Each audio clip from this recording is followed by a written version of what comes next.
Your room? Oh, this is perfect for you. A cramped storage room. Just what a poor person deserves. Sister-in-law and my husband laughed mockingly as they showed me the room. I was at a loss for words. I had trusted sister-in-law and decided to renovate this precious home. How did it come to this? If only I had been more cautious. If only I had doubted sister-in-law more. Regret was pointless. The damage was done.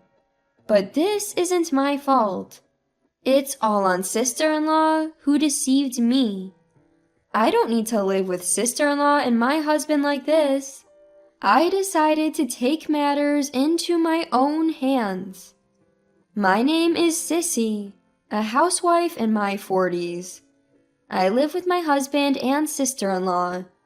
Originally, my husband and I lived with my in-laws. But a few years ago, sister-in-law who had divorced moved in, saying she was lonely living alone. Eventually, my parents-in-law's health deteriorated, and I couldn't manage their care alone. So we had to send my parents-in-law to a nursing home, leaving me, my husband, and my sister-in-law to live together. When my parents-in-law moved to the nursing home, I had a big fight with sister-in-law. This house is mine, inherited from my father to live with my parents-in-law. Now that my parents-in-law are gone, I wanted sister-in-law to leave. But my husband and sister-in-law strongly opposed. You can't kick her out now. We've lived together for so long. They argued and I couldn't refute them. So I had no choice but to continue living with sister-in-law. Why did I want to kick her out? Because she's been unemployed since her marriage. She doesn't even work part-time, just lives off money from my parents-in-law. I've never seen her contribute to household expenses. I can't keep supporting her.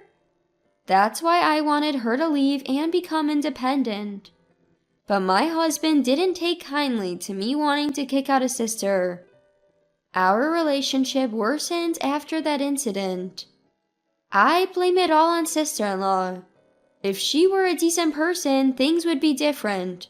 Still, we've managed to live together. But sister-in-law doesn't help with anything. She doesn't contribute money, so the least she could do is help with chores. But she just lounges on the sofa all day. Sister-in-law, please do some work. You can't just lounge around forever. When I say this, she yells. Don't criticize what I do. How dare you, being just a wife? She hates it when I oppose her, even though she does nothing all day. If you don't like it, why don't you leave? Why should I? You should leave. This is my house. I'm not going anywhere. If anyone should leave, it's you, sister-in-law. And so, our relationship worsens with each argument. My husband always sides with my sister-in-law. Whenever sister-in-law tattles on me, he says, What's your problem with my sister? Just because you own the house doesn't mean you can act all high and mighty. Living sandwiched between my sister-in-law and my husband is unbearable. I've been racking my brain to find a way to kick sister-in-law out, but I can't come up with a good plan. What if I grow old and still can't mend my relationship with sister-in-law?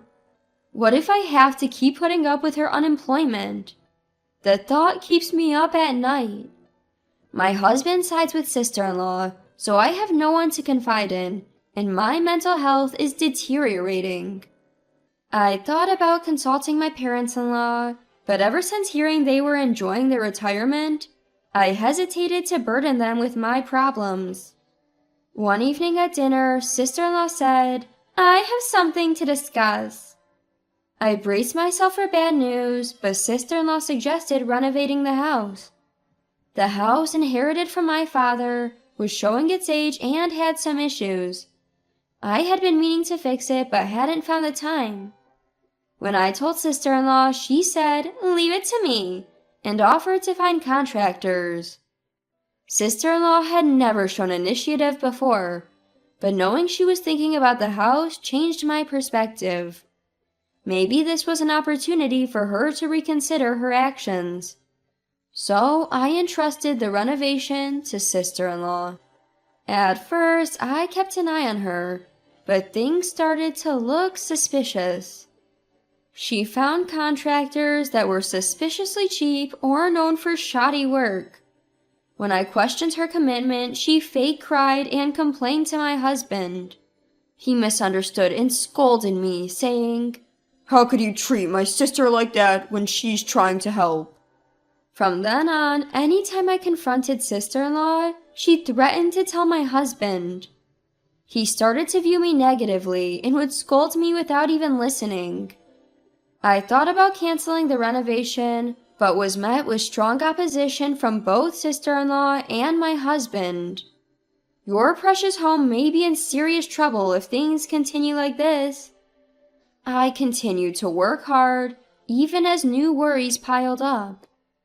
I was already stretched thin and started to feel the physical toll. I even used the time I didn't have to spare to look for a contractor. Eventually, I lost the energy to confront sister-in-law.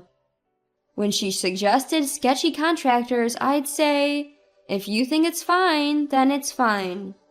Sister-in-law seemed pleased and took over the entire renovation process. After spending a few days in a business hotel, I received a message from sister-in-law saying the renovation was complete. The house looked surprisingly good and fit well into the neighborhood. Maybe I had been worrying for nothing. Maybe I had misunderstood sister-in-law. Maybe I had misunderstood too much about sister-in-law.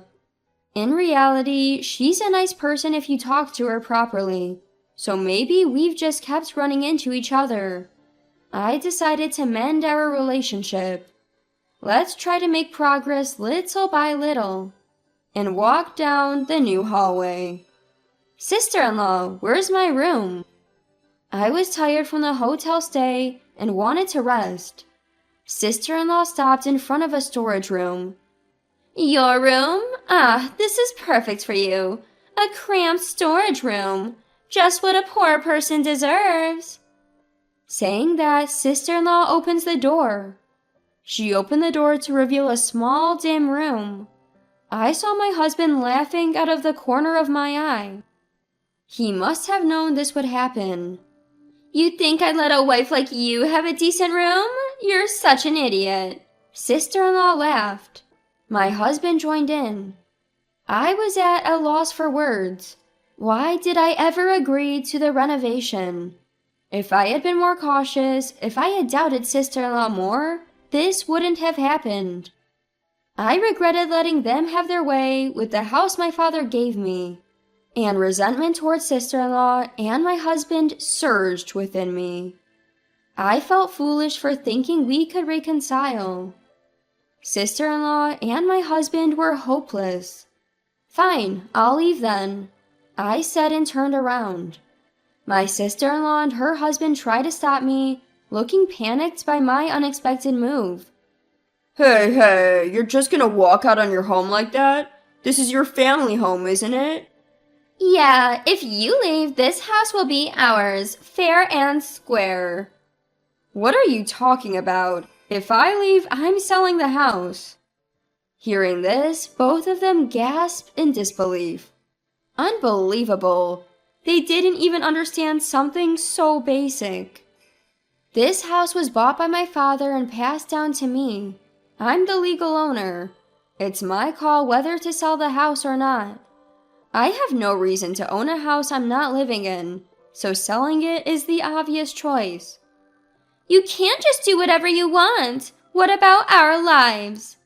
My sister-in-law retorts, her face turning red. Neither she nor my husband have any say in my decision. I don't need your permission. It's late now, so I'll contact a real estate agent tomorrow. I head for the door again. They shout, "Wait!" but I ignore them. Later, I move to a weekly apartment and start planning my next steps. My phone keeps ringing from my sister-in-law and her husband, so I block their calls. Idiots who don't even understand their own situation. How did they think they could live in that house?